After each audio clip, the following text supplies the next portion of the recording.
Hi everyone, welcome back to my YouTube channel. I've got a fun one for you today, and if you are a fan of the budget-friendly DIYs, you're gonna love this one. Got two Poundland style hacks.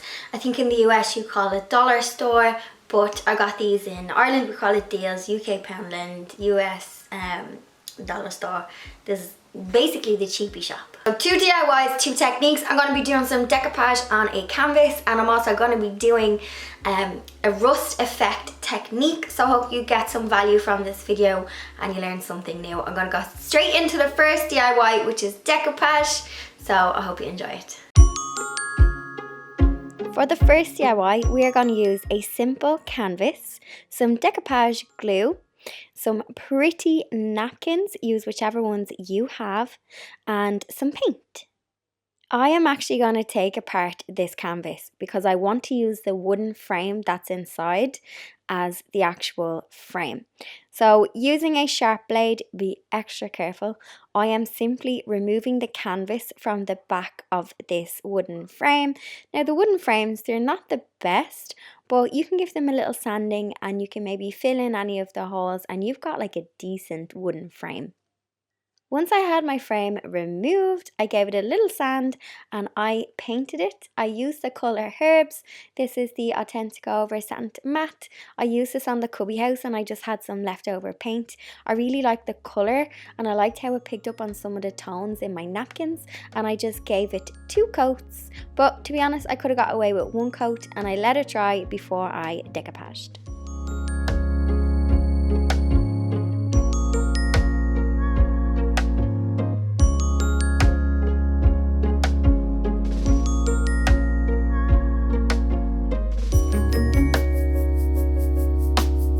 As you can see, I adored the teacup print of this napkin. So I went ahead and I just cut out 1 square because I want to keep the rest of the napkin. I can use that for another project. And what I did was I simply tore around the shape of the napkin. This just softens the edges. I then peeled back the napkin to its finest layer. This napkin was 3-ply, so just make sure you get the thinnest layer. I then applied a really thin coat of decoupage glue to the canvas and I just centered my napkin. I then added glue to the top and I pushed out any wrinkles. When it comes to decoupaging flowers, I don't mind wrinkles too much because it adds to kind of that floral effect, gives a kind of a treaty effect. But you can just put some cling film over and push the bubbles out if you don't like the bubbles. I find using actual decoupage glues better than when I would use PVA glues. When I would use PVA, I would get a lot of wrinkles and tearing, but the decoupage glues seem to stop that. The decoupage glue that I use today also dries with a sealer. I also just dampened the brush that I used to paint the frame and I just put a wash of paint at the bottom. This was just to make it look more like an actual painting and not just a napkin stuck onto a canvas. I added some paint around the edge to give it that painted effect.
Okay, this is a really fun one. I'm going to teach you a new technique. We are going to age some pots. For this one, I just have the little herb kind of decorative wooden pot. And then I have 3 of these terracotta pots. They came with these little magic beans inside. I just took them out. The first thing I'm doing to this herb box is I am putting a wash of white paint over. I simply applied some watered down paint and I wiped off the excess with a cloth and I worked it into the wood just to get that kind of whitewashed effect. I just wanted to add a bit of depth to the wood and make it a bit more vintage looking. I only did one coat on this and I let it fully dry. Now for the fun part. I am using some rust pigments. This, how would you describe it? It's almost like makeup, but for crafts. So the first step in getting the aged effect is we are going to give our item 1 or 2 coats of the black paint. This is called Nocturnal. So this is just going to darken the base right down. So I actually applied 2 coats to the terracotta pots. This is a chalk paint, so it's going to dry quite quickly. You can recoat it quick, you don't have to wait too long. Once I have my black paint on and it is dry, I took it in sections and I smushed in some of the Oxblood colour, and you'll see why, because this is going to be the base for that lovely rusty colour. So taking it in sections, I just smushed on some of the Oxblood. Make sure it doesn't have to be too perfect because you want it to have some texture, because rust has texture. I then sprinkled on different shades of the rust pigments. I had 3 colours today. I had the light colour, dark and the medium tones. I will link to all of these below. And I just tapped them in and worked them into the paint. I layered on the colours, so I started with dark and then I put on some lighter pigment into some medium pigment. I really experimented with these. Rust isn't perfect. If you notice anything rusty, there's going to be lighter colours and darker colours. So this is kind of foolproof. It's kind of hard to not do this right.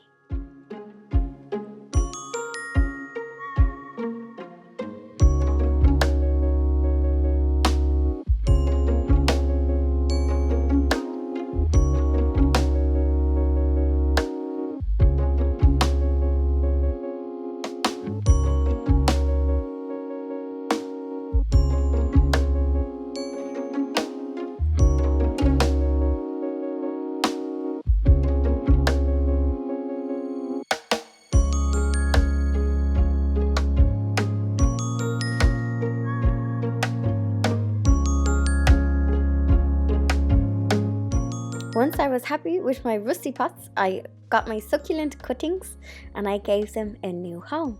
So here is my rusty pots before I potted them up. You can seal these. Mine are obviously going to be kept indoors. I did bring them outside to my potting table, but if they are going to be, you can seal them. I decided not to seal mine because they're going to remain indoors.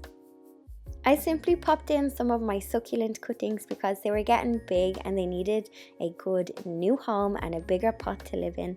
I like how the succulents look with the rusty pots, but you could put some roses, some flowers, whatever you want to put in your pots.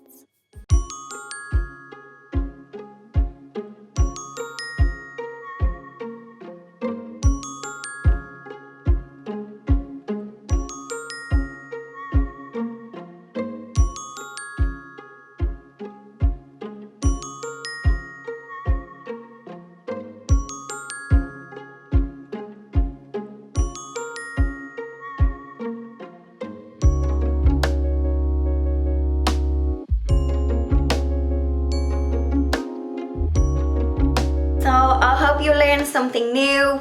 I really like doing decoupage. This is something I decoupaged at a workshop not that long ago, and it looks like it's painted, so it's just like, this is like a fox napkin, but then it's been painted all around with watered down chalk paint. You could use watercolor paint, acrylic paint, so you can make art without being artistic. So it's almost like cheating when it comes to painting. So yeah, let me know if you have a shot at decoupage. It's really, really relaxing to do. You can do it on furniture as well. I don't do it as much on furniture. I like doing it on a canvas or something small like a trinket box, things like that. And let me know if you have a go at doing the rust effect. I hope I kind of explained it enough for you in the video. If you want to get any of them rust pots, the pigments, I have a discount code which I will leave in the description below. It is an affiliate discount code. So I'll put all that stuff in the description box if you do want to pick up the little pots of rust. I got that idea because I was in a garden centre, and where they had all like the succulents and stuff, they had these like really rusty looking pots, lamps, and they looked like they were like antique, but when I picked them up they were just like plastic. So they had obviously done a similar effect but on like a plastic pot, so it was really light, but it had the look of aged. It's really funny because as like, you know, an upcycler, if you come across rust, your instinct is to get rid of it. So making something rusty felt a bit counterintuitive, but I love the effect it gives. You can, if you're into that really antique-y, French shabby chic-y look, you could definitely do some cool stuff with that. Maybe if you find some like thrift store candle holders or something, you could get a really cool effect. Right lads, that's me for this week. If you're new, hit the subscribe button. A couple of guys saying that they're not seeing my videos, which I think is just we're at the mercy of the YouTube algorithm. You can hit the bell button and I think you will get a notification, or you can filter your notification preferences. But I do upload every Thursday. I think some people are getting recommended really old videos and they think I haven't uploaded, but lads, you'll find me here every Thursday, 7 o'clock Irish time. I won't let you down. So that's it. Cheese thumbs up and I will see you all in the next video. Bye everyone.